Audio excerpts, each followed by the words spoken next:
गीतासारं शृणुत सदा मनसि विकासं वहत मुदा गीतासारं शृणुत सदा मनसि विकासं वहत मुदा कामं क्रोधं त्यजत हृदा भूयात् संवित् परसुखदा कामं क्रोधं त्यजत हृदा भूयात् संवित् परसुखदा गीतासारं शृणुत सदा गीतासारं शृणुत सदा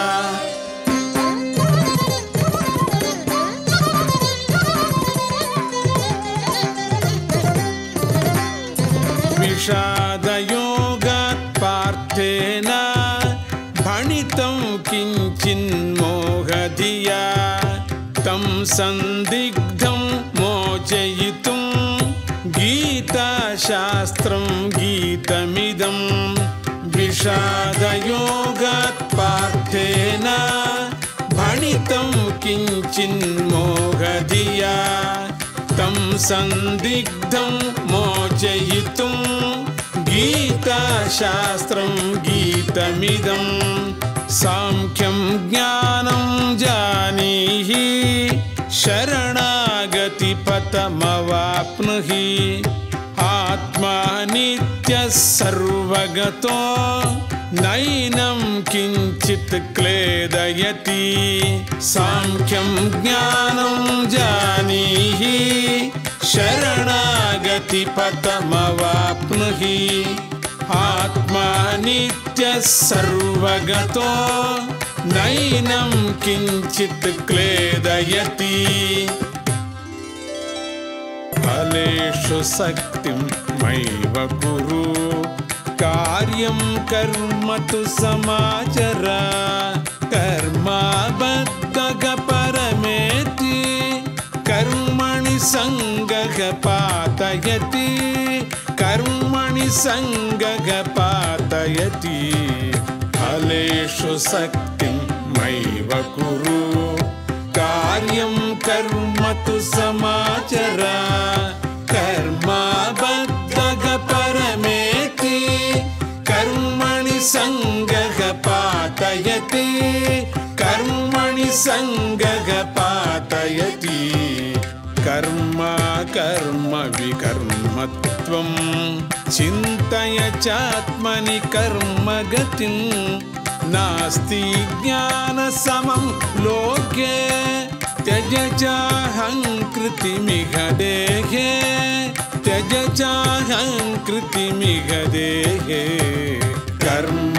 कर्म विकर्मत्वं चिन्तय चात्मनि कर्मगतिं नास्ति ज्ञानसमं लोके त्यज चाहङ्कृतिमिह देहे त्यज चाहङ्कृतिमिह देहे वह समबुद्धिं सर्वत्र भव समदर्शि त्वं हि सखे यो ननुरक्तो न द्वेष्टि योगी योगं जानाति वह समबुद्धिं सर्वत्र भव समदर्शि त्वं हि सखे यो ननुरक्तो न द्वेष्टि योगी योगं जानाति मित्रं तव ते शत्रुरपि त्वमेव नान्यो जन्तुरयि युक्तस्त्वं भव चेष्टासु आहारादिषु विविधासु मित्रं तव ते शत्रुरपि त्वमेव नान्यो जन्तुरयि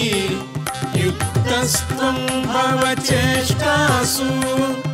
आहारादिषु विविधासु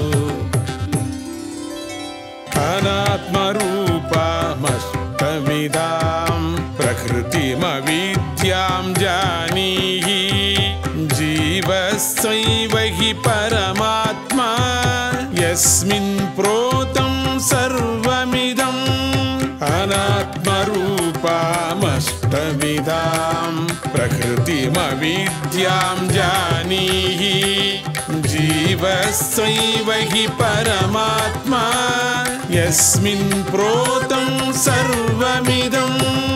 अक्षरपरवरपुरुषं तं ध्यायन् प्रेतो याति परं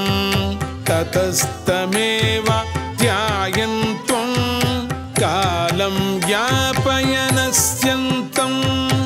अक्षरपरवरपुरुषं तं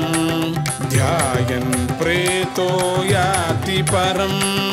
ततस्तमेव ध्यायन् त्वं कालं यापयनस्यन्तम्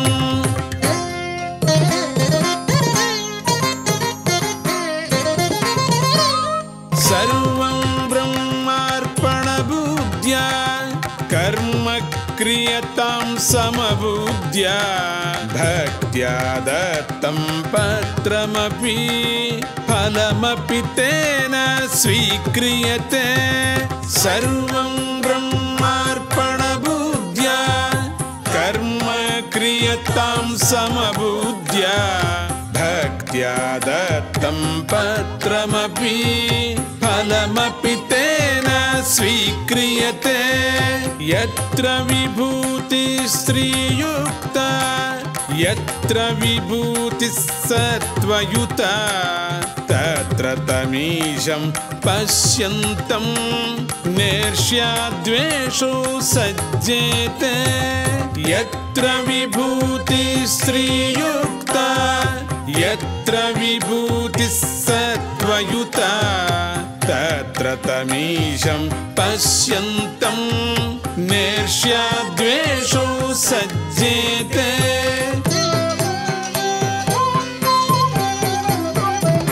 कालस्तस्य महान् रूपो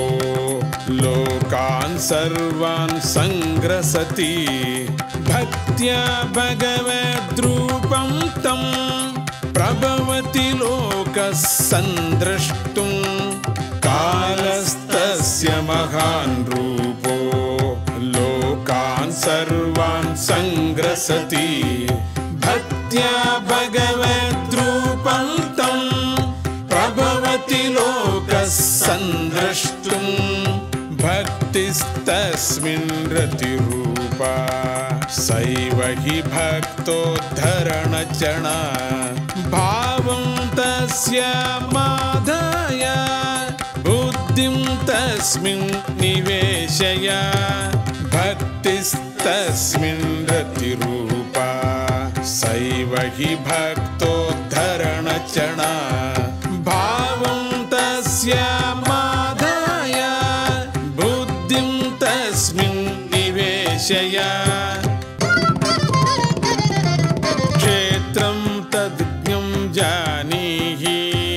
क्षेत्रे ममतां मा कुरु च आत्मानं यो जानाति आत्मनि सोऽयं ननु रमते क्षेत्रं तद्ज्ञं जानीहि क्षेत्रे ममतां मा कुरु च आत्मानं यो जानाति आत्मनि सोऽयं ननु रमते सात्विक राजस तामसिक बन्धनहेतव अथवर्ज्यः त्रयं गुणानां योतीतः सैव ब्राह्मं सुखमेति सात्विक राजस तामसिक बन्धनहेतव अथवर्ज्यः त्रयं गुणानां योतीतः सैव ब्राह्मं सुखमेति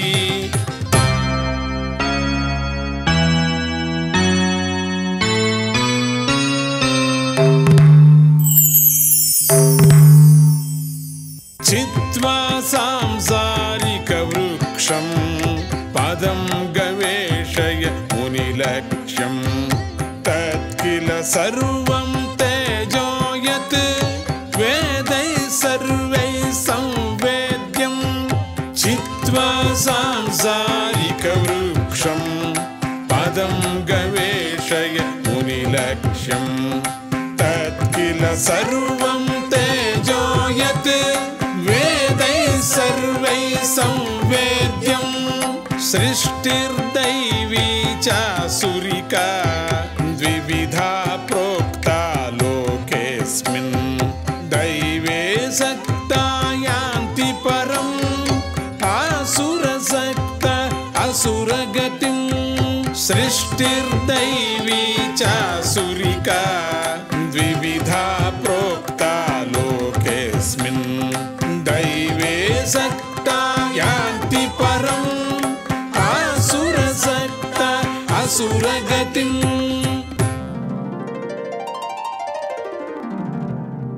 निष्ठा यज्ञे दाने च तपसि प्रोक्ता सदिति परा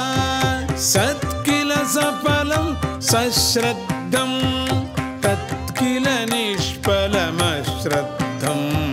निष्ठा यज्ञे दाने च तपसि प्रोक्ता सदिति परा सत्किल सफलं सश्रद्धं तत्किल निष्फलमश्रद्धं धर्मान् सर्वान् त्यक्त्वा त्वं शरणं व्रज परमात्मानं मोक्षं प्राप्स्यसि सत्यं त्वं सन्तत सच्चिदानन्दघनं धर्मान् सर्वान् त्यक्त्वा त्वं शरणं व्रज परमात्मानं मोक्षं प्राप्स्यसि सत्यं त्वं सन्तत सच्चिदानन्दघनम्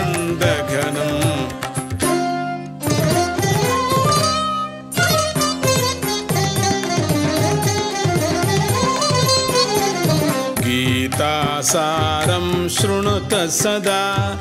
मनसि विकासं वहत मुदा गीतासारं शृणुत सदा मनसि विकासं वहत मुदा कामं क्रोधं त्यजत हृदा भूयात् संवित् परसुखदा